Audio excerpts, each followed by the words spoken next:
Hello, नमस्ते बच्चों। हिंदी में हम पाठ 9 पेड़ पर बिताए 3 दिन ये पूरा पाठ पढ़ चुके हैं। इसके शब्दार्थ भी कर चुके हैं। आज हम इसका पूरा अभ्यास कार्य करेंगे। कुछ मौखिक प्रश्न होते हैं जिन्हें हम वैसे ही और उनमें बोलकर देख लेते हैं। गडरिये का लड़का जंगल में किसकी तलाश में गया था? गडरिये का लड़का जंगल में गाय की तलाश में गया था क्योंकि उसकी गाय खो गई थी। लड़का किसे देखकर डर से कांपने लगा? लड़का शेर को देखकर डर से कांपने लगा। जब वह जंगल में गया था तो रात हो गई थी और पेड़ पर सो गया था, तो पेड़ हिल रहा था। फिर जब उसकी नींद खुली तो नीचे शेर था, तो उसे देखकर वो डर से कांपने लगा। लड़का पेड़ पर क्यों चढ़ा था? जब लड़का जंगल में गया तो उसे गाय को ढूंढते हुए रात हो गई और वह जानवरों से बचने के लिए पेड़ पर चढ़ गया था और वहीं पर सो गया था। लड़के के सोते समय पेड़ क्यों हिलने लगा? रात को तेज हवा से पेड़ हिलने लगा और जब उसने देखा नींद खुल गई तो नीचे शेर खड़ा था। शेर झरने पर क्यों गया? शेर झरने पर पानी पीने गया था। अब लिखित प्रश्न हैं, हमें ये कॉपी में लिखने हैं और याद भी करने हैं। निम्नलिखित प्रश्नों के उत्तर लिखिए। लड़के की नींद कैसे खुली? पेड़ के अचानक जोर जोर से हिलने के कारण लड़के की नींद खुल गई। लड़के ने पेड़ पर रात काटने की क्यों ठानी?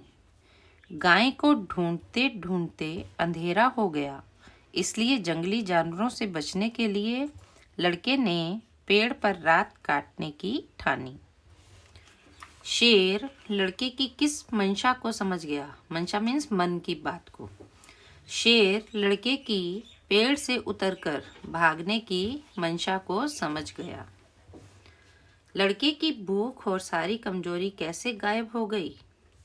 झरने के पास आदमियों को खड़ा देखकर उसकी सारी भूख और कमजोरी गायब हो गई, क्योंकि वह 3 दिन से भूखा था। उसे कोई भी नजर नहीं आ रहा था, तो उसने पेड़ की सबसे ऊंची शाखा पर चढ़कर देखा, जहाँ से उसे एक झरना नजर आया और झरने के पास कुछ आदमी थे। उनको देखकर उसकी सारी भूख और कमजोरी गायब हो गई। तो आपने इसी तरह से लिखना जैसे लिखा हुआ है, एक्सप्लेन किया केवल। लड़के ने किस प्रकार अपनी जान बचाई? लड़के ने अपनी धोती हवा में लहराकर शिकारियों को बुलाया। शिकारियों ने बंदूक से शेर को मारकर लड़के की जान बचाई।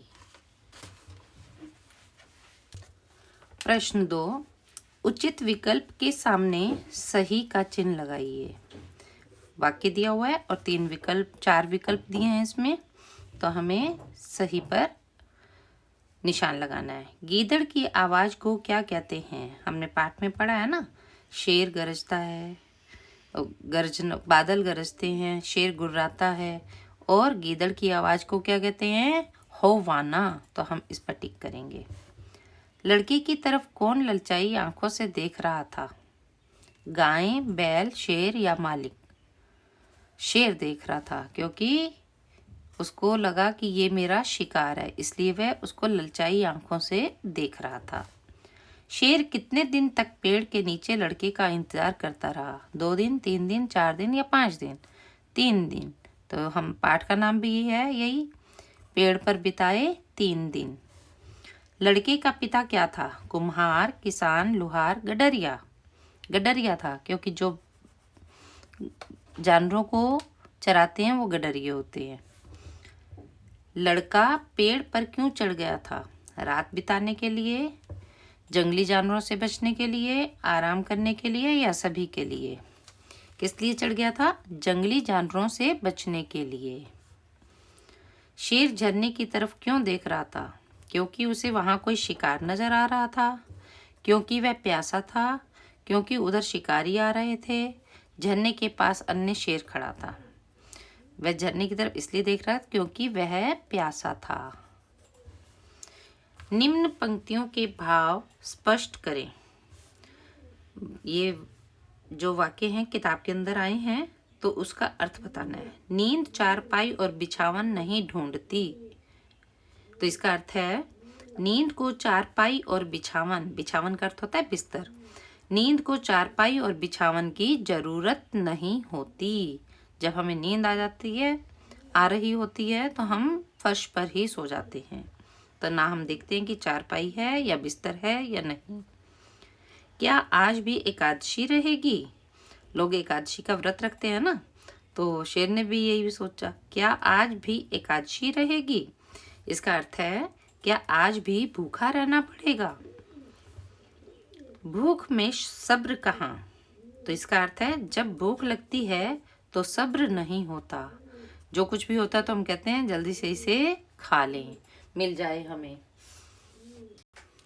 अगले प्रश्न में है निम्न वाक्यों को कहानी के घटनाक्रम के अनुसार क्रम संख्या दीजिए। ये वाक्य दिए हुए हैं, आगे पीछे हैं, मैंने यहाँ नंबरिंग की है, आपने यहाँ पर नंबरिंग लिखनी है ठीक ढंग से और पढ़ना है। सबसे पहले ये वाक्य तो नहीं आया था ना, शेर जमीन पर गिर पड़ा, तो हमने पाठ पढ़ा है, तो हम पाठ को एक कहानी की तरह जब पढ़ते हैं तो हमें पता चल जाता है। तो सबसे पहला वाक्य था, शाम को जब उसने अपने जानवरों को इकट्ठा किया तो एक गाय गायब थी। नंबर 2 पे है, जानवरों को बाड़े में बांधकर वह गाय की तलाश में निकल पड़ा। फिर नंबर 3 पर है, शेर को पेड़ के नीचे देखकर उसकी जान सूख गई। नंबर 4 पे, मालिक ने उसे गले से लगा लिया। नंबर 5, चारों ने एक साथ गोलियां चलाईं।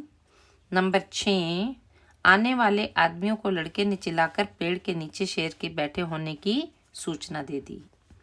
तो ये हमने इस तरह से नंबरिंग की है, तो आप यहाँ पर नंबरिंग कर लेना और आपको छोटी सी एक कहानी बन जाएगी इन 8 वाक्यों के अंदर। अब भाषा व्याकरण का काम करेंगे, जो बहुत ही ज़रूरी होता है और इसमें हम बहुत कुछ सीखते हैं।